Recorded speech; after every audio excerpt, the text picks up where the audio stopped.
the obo-academy for October something, mid-October. It's nice to see everyone. My name is Sabrina Toro.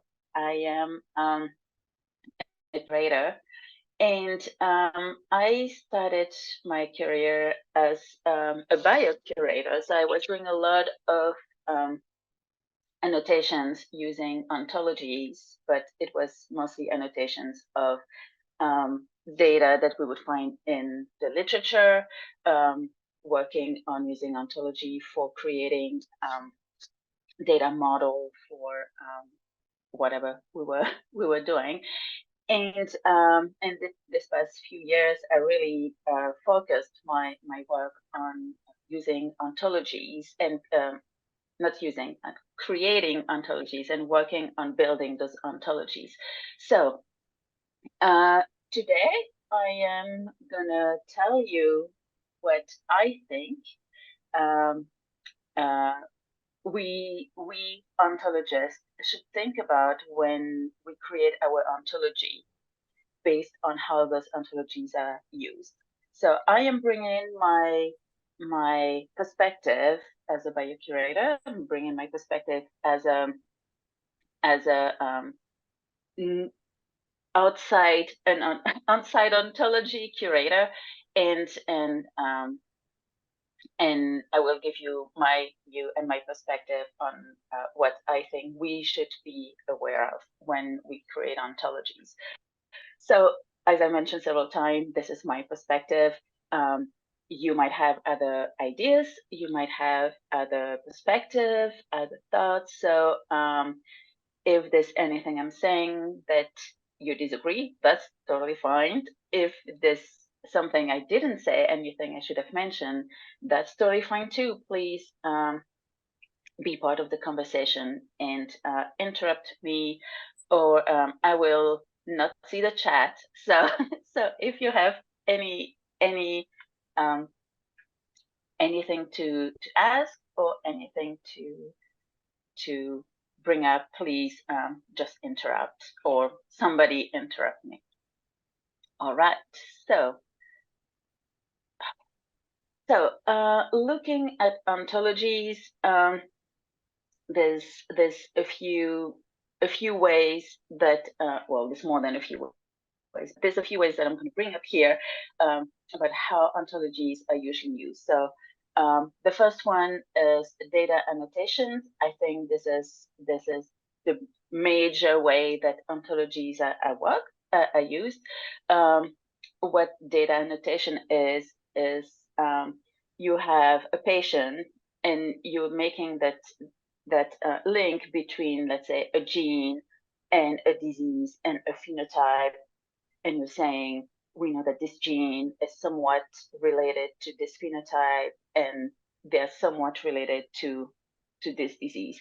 When I say somewhat, when you actually make annotations, you know what this somewhat means. You have relations between these entities, and depending on what you do, you might have variant, you might have exposure, you might have treatment, you might have all sorts of data type, and all of those data annotated using ontologies or standards. But as we all know, ontologies have a lot of goodness, and that's why every time we can, we would use ontologies. Ontologies are also very important for data integration, querying, and comparison. An easy-ish way to think about it that we have annotation, data annotations that are in different places, and then we use ontology to make the relations between those terms and between the pieces of information that you get from different areas and different sources. And then you can ask questions. For example, what are the genes that are shown to be associated to this disease, or what do we know about phenotypes associated to a disease? So ontologies are also supporting this comparison, this data comparison and data integration and data query. Of course, I had to mention using ontologies when we create ontologies. So all our axiom in every ontology that we are creating have using words from other ontologies. And of course, we have heard a lot about AI, and we know that AI is basically the base for AI. So so thinking about all of those use cases, we need to be aware that what we do to our ontologies will affect any of these. So if we do a change in the ontology, then we potentially affect data, annotation, or axiom. And so what I'm going to try to do today is telling you from my perspective, again, what when we do annotations of data, what the rules are using ontologies, and then what it means in terms of ontologists, what we need to be aware of. So, in this context, an ontology is just a tool. It's a fancy tool. It has a lot of potential, but it is a tool for creating annotations. And so I added this little schematic here to help and support the idea of what an annotation is. Okay, so when we do annotations, the three major rules are, and really the first two are the big one. The third one is still good, it's still important, but less important in the ranking. Number one, we need to annotate to the concept of an ontology term, and I'll explain that in a moment. We need to annotate to the most specific term. So we all know ontologies are hierarchy, so we need to pick a term here that is as precise as possible. And we also need to review the classification in the ontology. And this part is really to make sure that the concept that we're choosing is the correct one. All right, so first rule, annotate to the concept. So we all know that ontology terms represent concept. And another way to see it, the concept is also the term ID or the term definition. And the reason we need to annotate to the concept is because that concept does not change. So I'll show you an example in a moment. If I say this patient has phenotype number, HP number, blah, blah, blah, blah, blah, it doesn't matter if the name of that concept change, it's still going to be phenotype that is, I don't know, like increase in blood pressure, these sort of things. We should never annotate to the term label because it changed. For example, disease name always change. So if we use a disease, if we choose a term because of the name, we might later on, our annotation might be incorrect. We should never annotate to an XREF or to synonyms because all of these things will change.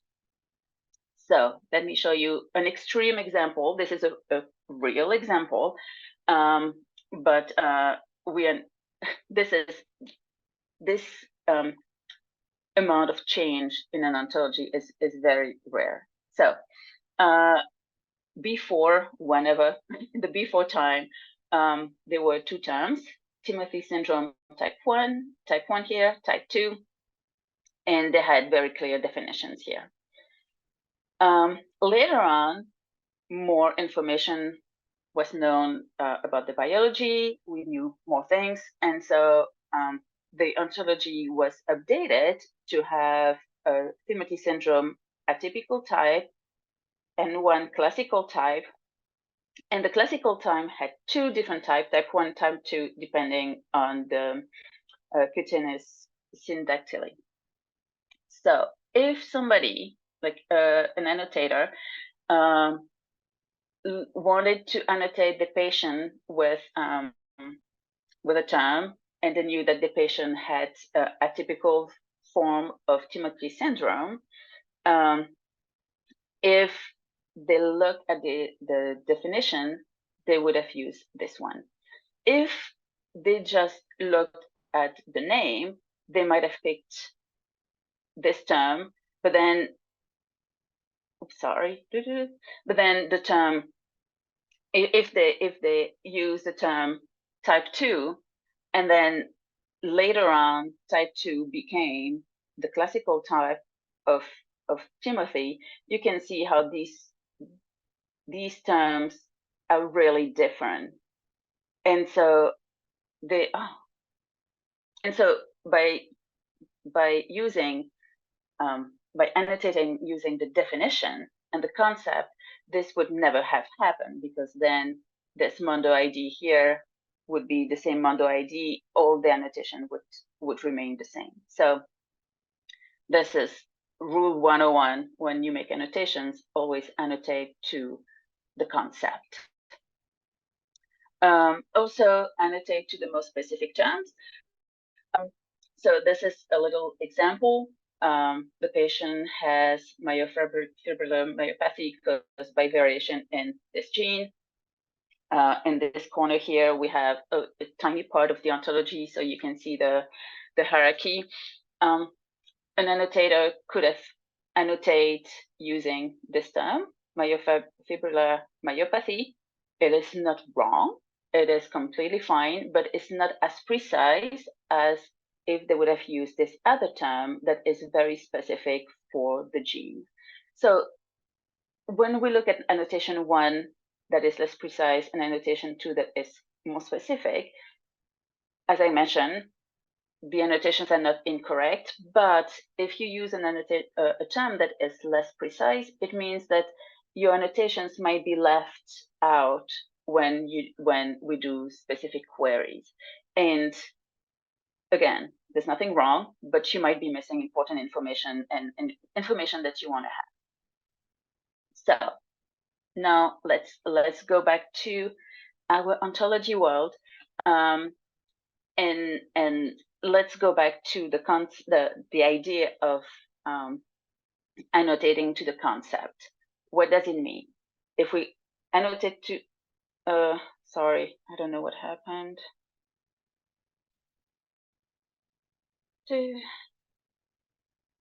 My computer has been doing that, and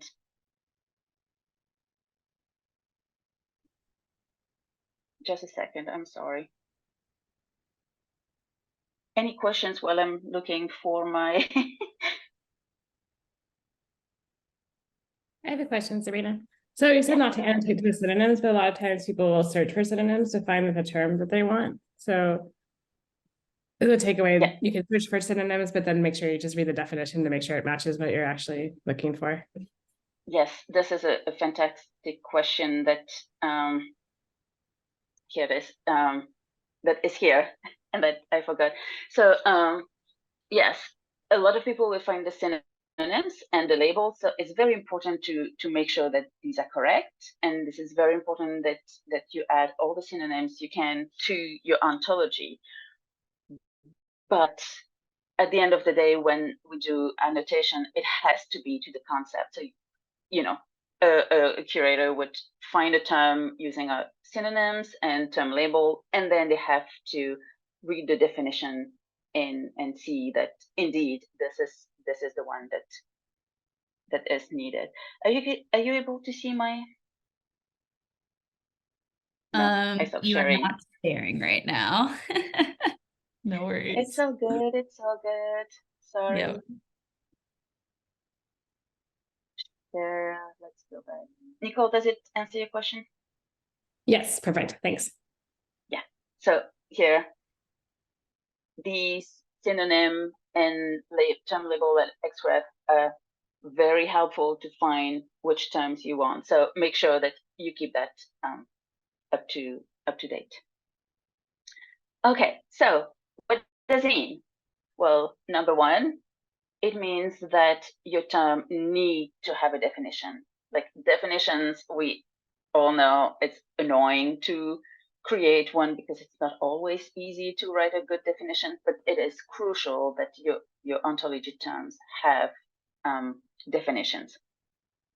Do not trust that the label is self-explanatory, because it never is. I have seen a lot of I have seen a lot of example where we think, oh, this makes sense. You know, what is a cell? We all know what a cell is, but turns out, depending on your of where you work and your context, yes, a cell might mean slightly different things. So always write a definition. If you don't have a textual definition, at least have a logical definition.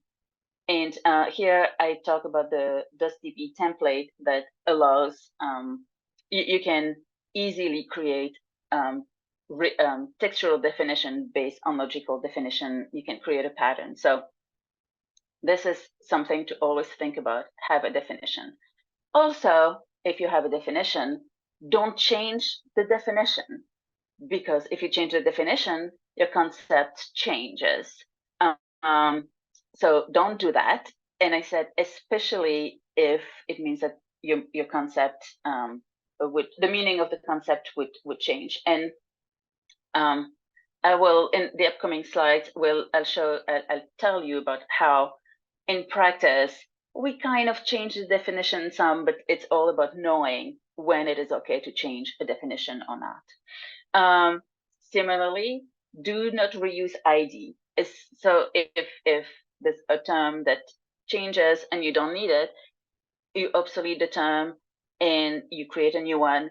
Don't use an ID to mean something else. And it's all about knowing when is it appropriate to obsolete a term, create a new one, merge terms, all these sort of things.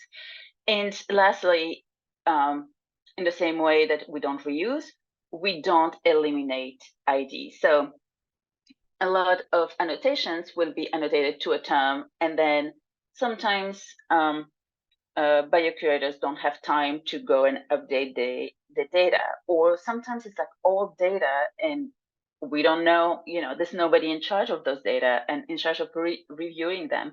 But if the ID still exists, we can always trace back to what was used originally to create those annotations. So ID should not just disappear. I'm not saying it happens to anybody or to any ontologies, but these are the things to keep in mind when you find something in your ontology that is not quite correct, and how do you deal with that? These are important information.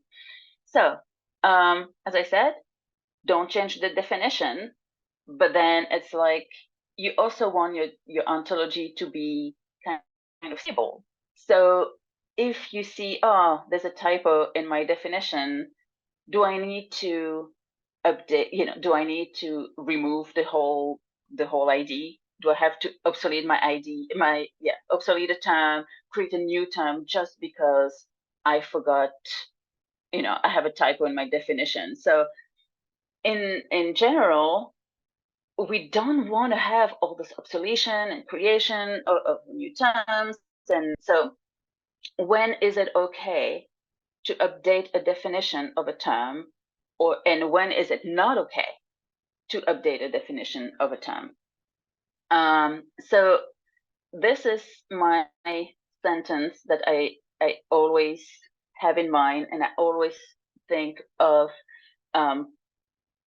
the perspective of a data annotator. So if I change the definition of a term, would the existing annotation using this term become wrong or become incorrect or potentially incorrect? And we'll see some example in a moment. The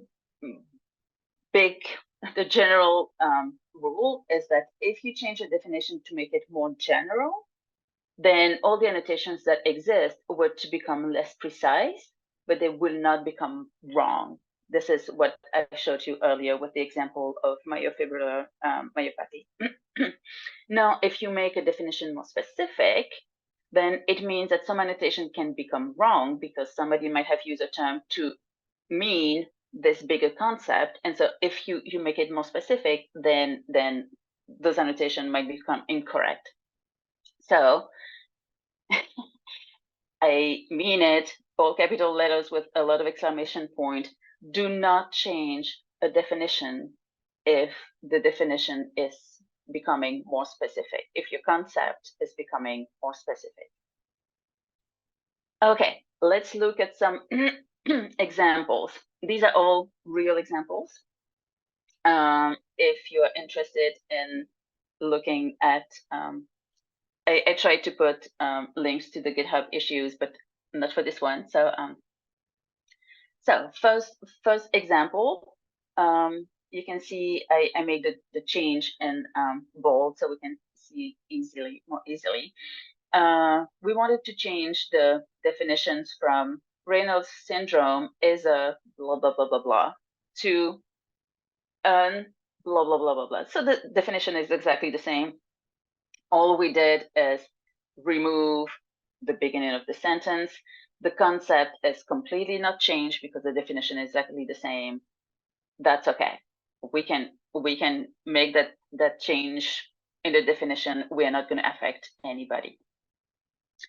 This example, nemaline myopathy, in which the cause of the disease is a mutation in blah blah blah, and we wanted to change it to a congenital myopathy, in which blah blah, same definition.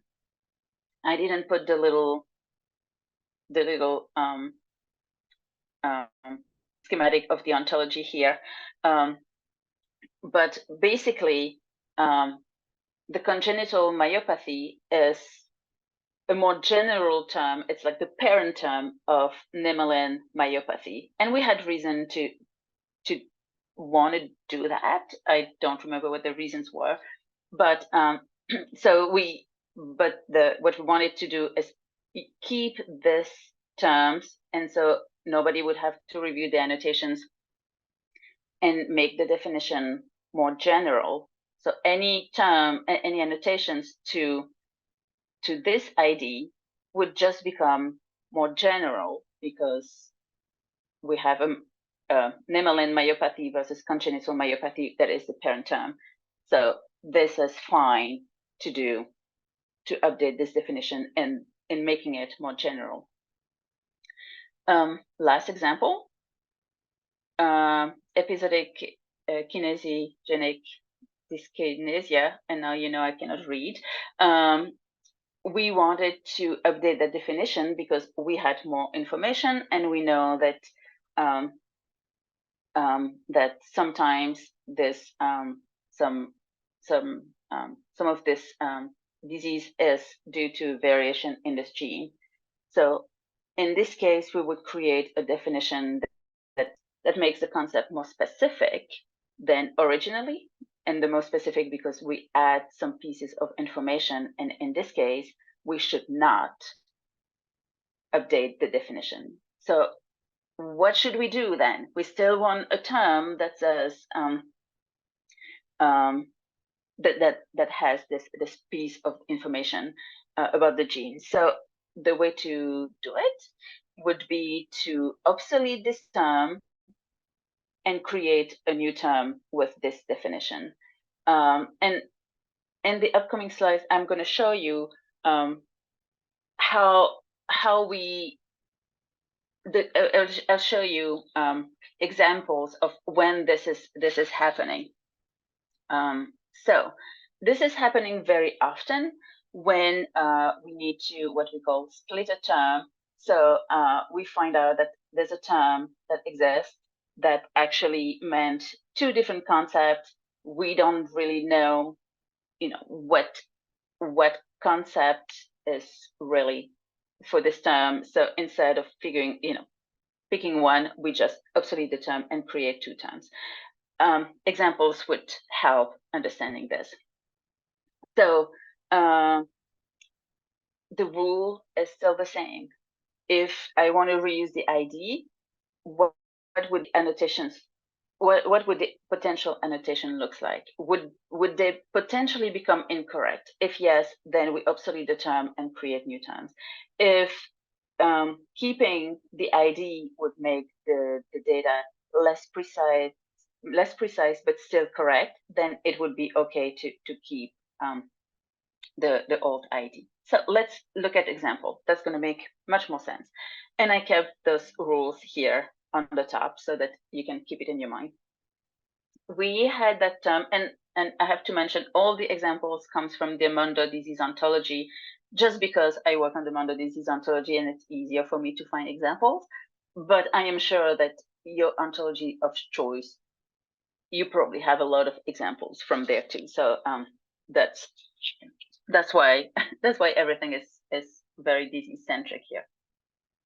So we had a term, Mondo number 0010138, term label this thing with a very clear definition, and we have some cross references, especially one that was from OMIM, and OMIM said, oh, actually this number here in OMIM means two different things. It means the thyrotoxicosis and the Graves' disease susceptibility. And so some users of the ontology reached out to us because they were working with using the XREF, and they wanted to make sure, like, what is it? What is this term? So we obviously needed a term for Graves' disease syndrome, Graves' disease susceptibility, and a term for thyrotoxicosis. And we just look at the definition. The definition is here, blah, blah, blah, blah, blah. This definition is clearly referring to thyrotoxicosis.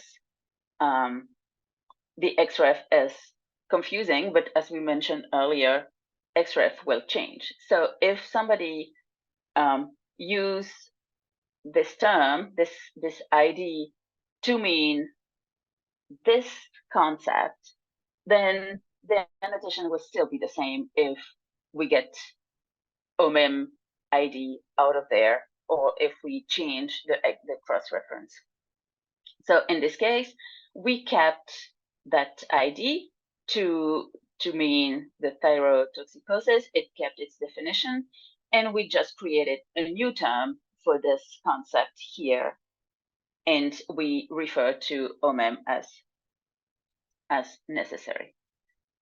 Sabrina, can I yes just jump in? So when you said sometimes it is okay to have a bit more general definition than before. So let's say from an ontological perspective, it's still scary. I guess I am convinced by your argument that it's less risky, but it's still, you're still changing the extent of the class, or in other words, the semantics of the class, which means that there may be some consequences, maybe not directly in these examples that you gave, but maybe some other consequences that you will always have when you change the semantics of something. But what I want to ask is, in your view, is there something like a line where you would say this is too much of a generalization of the definition? So say an intuition where you would say, now I would actually create a new class rather than changing the definition to be a tiny bit more general? Yes, definitely. And it's all about finding the right example, and I don't have an example for that. But let's say, like in the examples that I showed earlier, this one, the Nemelin myopathy, it would be like somebody, you know, when we change definition, it's because we have more information from the biology. And so, like, in this case, and I might be wrong, I don't remember that issue, but so it's possible that somebody said, you know, in a lot of cases, or in most cases, it's not necessarily Nemelin myopathy. It's actually, it can be any congenital myopathy. And so an expert would tell you it's always congenital, like, you know, this is actually not correct. And so in this case, I think it would be okay to make it more general, just because the experts have told us your biology is incorrect and everybody knows it, and we would change it to something more general. So in this case, I would feel comfortable, making it more general. But as you said, yeah, if you change completely the concept and if the term means like it's a leaf of the ontology and all of a sudden it becomes like way higher in your ontology, I would not do that. So I would really follow, like, I would be okay changing the definition to a more general term if experts told me, oh, it is always something more general, or it is, you have other example of you have other example that means that it's not that specific all the time. Mm-hmm. Does Yeah, it make sense? I just want to know. Yeah, it makes total sense. I just want to say that if the way that you argue it though is you're grounding the meaning of the term not entirely in the definition, which is something that many schools of ontologists would do. So for them, the definition is basically grounds the meaning of the term fully. So that's why they create these weird like formal BFO sounding definitions, while in your case, you have a more kind of fuzzy relationship with what exactly you're talking about, and you're using other pieces of information, like, for example, the source of the term, the label of the term, and so on, to ground the meaning of the term. And then your change in definition actually reflects basically what you consider the original intention of that term, rather than, like I just want to note the difference in way of thinking here, and without any further comment, it's just different way of thinking about it. Thank you. No, this is a great point, and as I mentioned earlier, I think I come from a place where that was that was my work full time, of trying to figure out which ontology term should I use to make that annotations. And in practice, people use the term labels, and they use the synonyms, and they use cross references to figure out what is the term I want to use. And then it's almost like coming from the other direction. I'm using all those things that I know will change, and then I check the definition to make sure that this is the term that I need, instead of going from from the other side, like, what is the definition? I'm going to use that term, and yes, all the rest fits. So it's I guess like coming from a different perspective, but I completely agree that with what I've seen in practice, the everything around the term is motivating the definition versus the opposite. That's a great point. Thank you. Anything else before we move on? I'm doing it. So another example of having and this is a perfect example actually with what we were saying just before. We had this term with this ID, a clear definition. We also had axioms that told us that this term, this syndrome has some material basis in the variation is due to a variation in this gene. We had a lot of XREF, and then as science evolved, then we discovered there was multiple types of this syndrome, and there was actually a type 2 that was reported that resulted from a variation in a different gene. And so the ontology should look something like that. So general syndrome, and then type 1, and then type 2. And users looked at this term and they were really confused, or they were not very sure what this term meant, because we had some pieces of information for that term that directed, that said this term is this general syndrome with a clear definition, and also there was some xref that pointed to the general definition, but then there was also pieces of information on that term that meant, that this term was for the type 1, for example, this axiom here and these xref. And so from a biologist making annotations,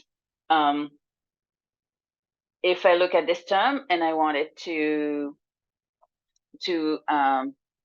make an annotation to the general syndrome, well, this term works because the definition is general. But then also there's some axiom, and the axiom, in my opinion, they're kind of like part of the definition. They also define the term. And so I would have used this term to say I want to use this ID to refer to the specific type 1 type of the syndrome, and especially because we have those cross-reference. So as I was mentioning like a little bit earlier, those xref and the synonyms really would help figuring out which term to use. So in this case, obviously, we didn't really know we didn't know. It was confusing what this ID referred to. The concept was a little bit confusing. So what we did, we obsoleted this term because we didn't know what users use it to mean, the general term or the new term or the specific term. And we created 2 new ID, one specific to the one for the general syndrome, one specific for the new syndrome. And then we communicated to the users saying, you should review your annotations because they might be confusing and you might have used this ID to mean one or the other. So we recommend you reviewing your annotation. So it's a little bit, this example is really a good example of what we were talking about a minute ago with the definition and the definition plus all the other pieces of information around it. Because when you create an ontology, this is also something to keep in mind, that everything you have in your ontology will help users figuring out which term is the one that they want to use. So let's summarize all of this. This is the same slide as we had previously. Annotators will use ontology and annotate to the concept, which means the term ID or the term definition. So make sure your terms have definitions. Also know when it is appropriate to change the definition, or when it is not appropriate to change the definition, and therefore you should obsolete the term and create a new one. Don't reuse ID. Don't eliminate any ID. We already mentioned it before. Also, make sure you communicate clearly what is in your ontology, and the best time to do that is communicate clearly what is in your ontology when you release it. The release notes are very useful. When you are an ontologist, you kind of potentially think, oh, whatever. But when you use the ontology, it's very useful to know what has changed. So is there new terms? Did some term change definitions? You trust that if definition have changed, it means, there's still, the concept is still okay, and it's okay to use that term, but still it's good to know. Knowing which term were obsoleted, because obsoleted terms means that annotations using those ontology terms that were obsoleted are now, might not be used anymore. So we would have to go back and review those annotations and pick the correct term for this annotation. Same things. if you change the classification, so I just mentioned it very quickly, but if you change the classification, somebody might have used a term thinking I use this term because I know that it is a muscular disease term, but if all of a sudden this term is not a muscular disease, users should know and should decide for themselves whether or not they need to review the annotations. Make sure your documentation is up to date. It is always very nice when we have a question to be able to find something to refer to that change that happened, and clearly indicate what file should be used and for what purpose.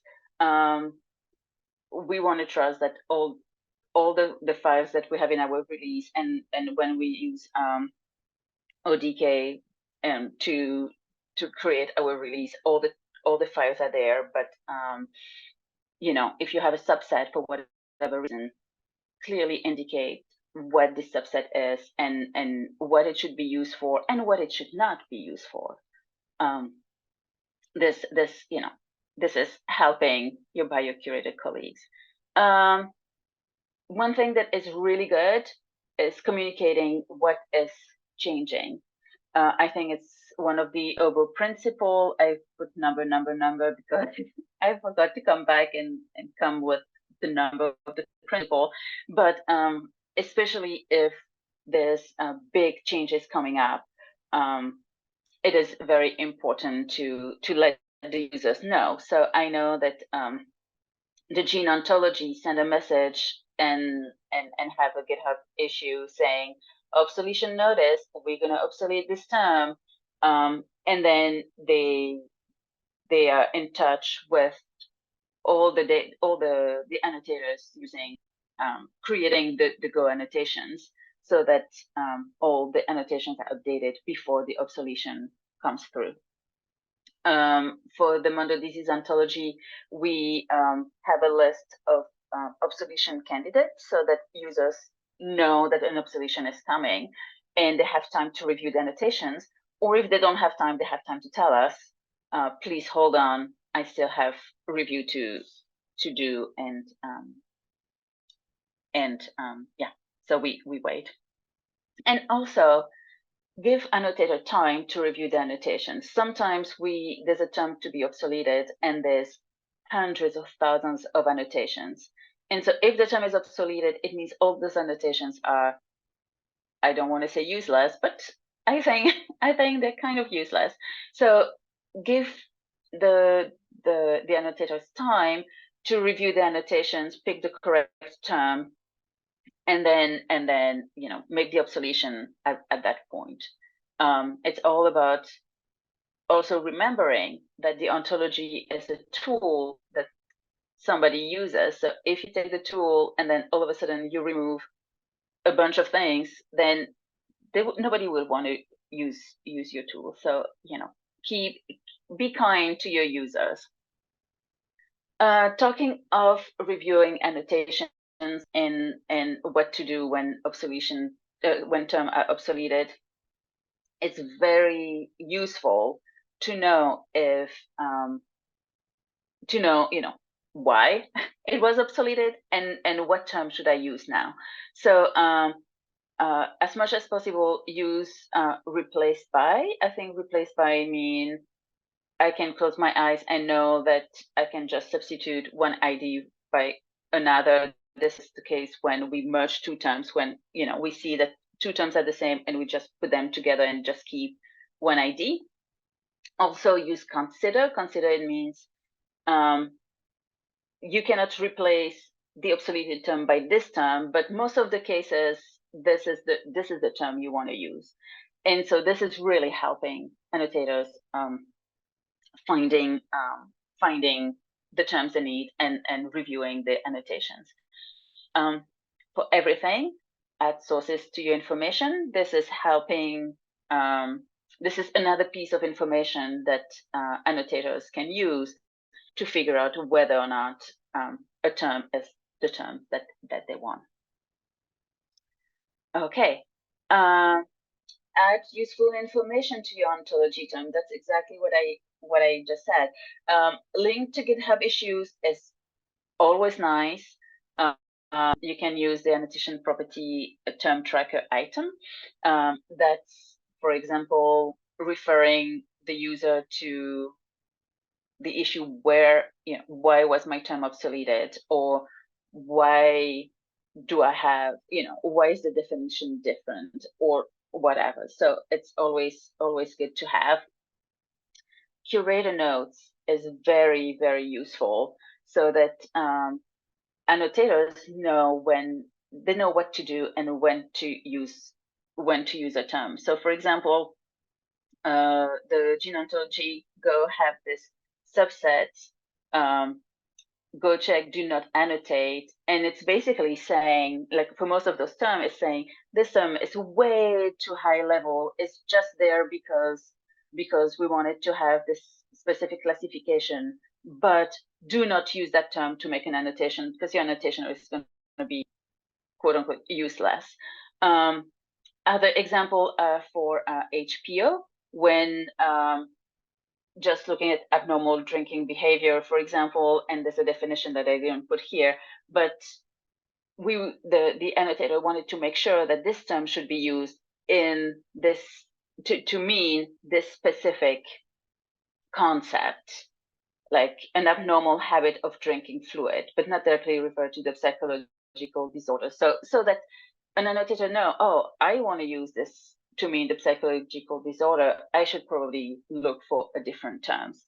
And similarly, adding the reason for obsolescence is also really useful, because it helps annotator know what to do with the annotations. So don't be shy about adding any information to your ontology terms. Involve your community. This is, we hear that all the time. We say that all the time, but this is very, very important. A lot of users will go through GitHub issues to ask term, or ask for a new term, ask for specification, ask question about a term. What do you mean with that? Just make sure that your community know that something is going to change, or that something has changed, and also listen to the use cases. This is so I cannot tell you how many times I was frustrated by asking for a term because I needed a term to make my annotation, and then without any reasons, like, oh, we're not going to add this term. And then, I am left with needing a term and still not having a term and not knowing why.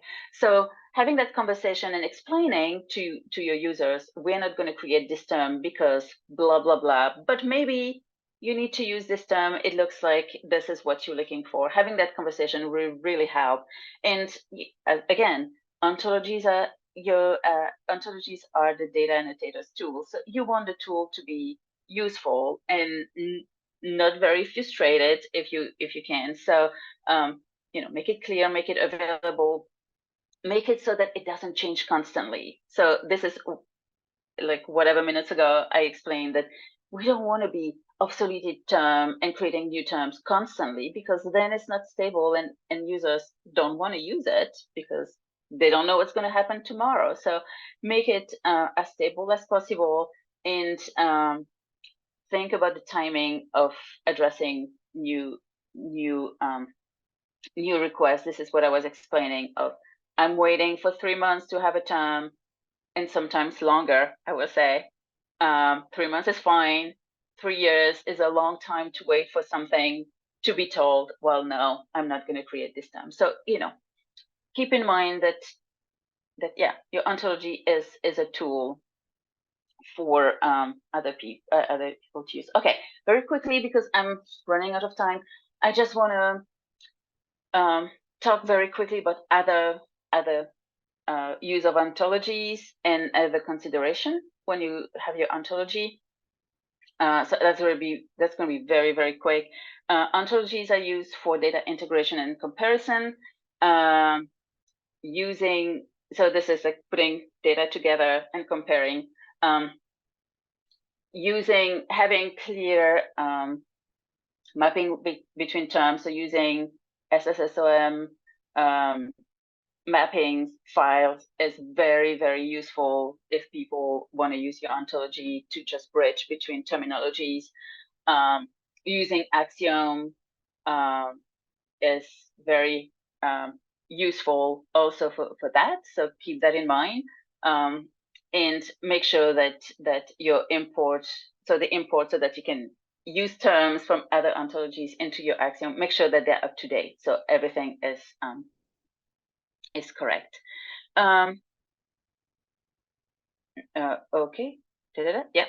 And then ontology being used as a base for AI and large language model. We have had that we recently talked with some users who use the ontology for exactly that. And we realized that synonyms of your terms is very important, and making sure that the scope of your synonym is clearly defined and is clearly used. So what is an exact synonym? What is a broad synonym? Even though these are going to change, right?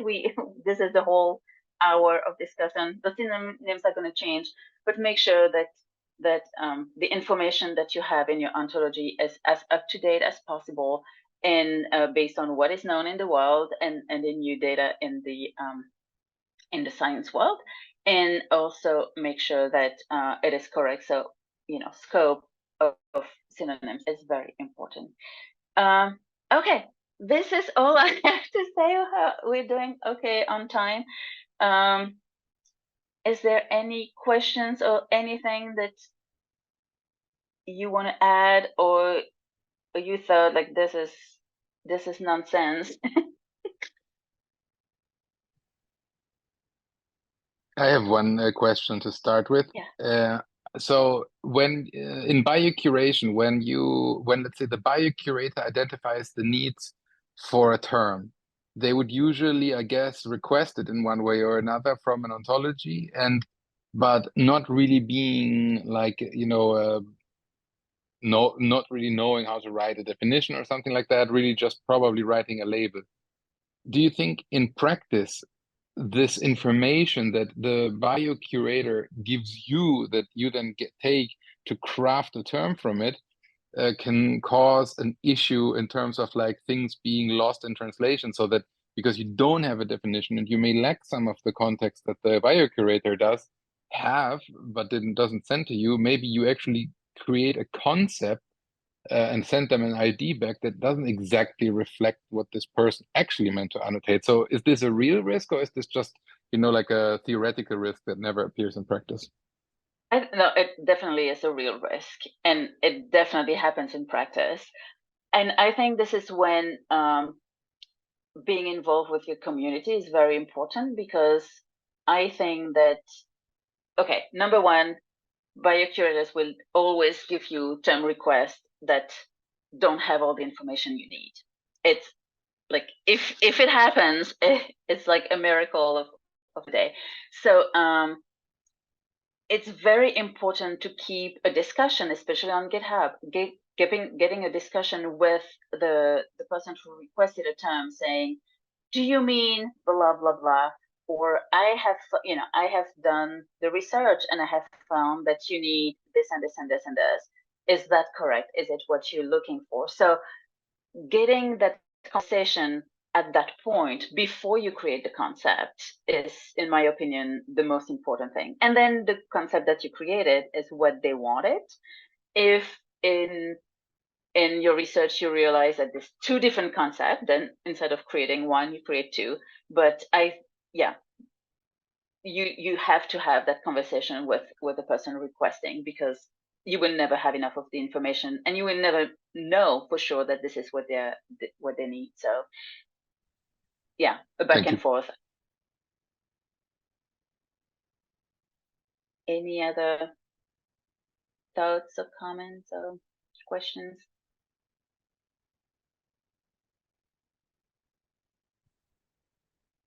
All right, everything was so clear. Also complicated and didn't make sense. One of the other, one of the above. Okay, we have 3 minutes left, so I would just say please check the Slack channel. Nico wrote something there. We're looking at the upcoming year for what sort of tutorial we want to offer, that is which sort of tutorial you need and you would like to do to see again. So please check the Slack channel and comment. And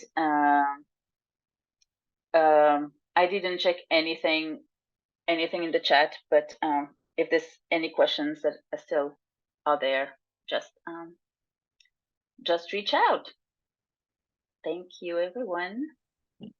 Thank you, Sabrina. That was very good. Thank you. Very nice. Thank you.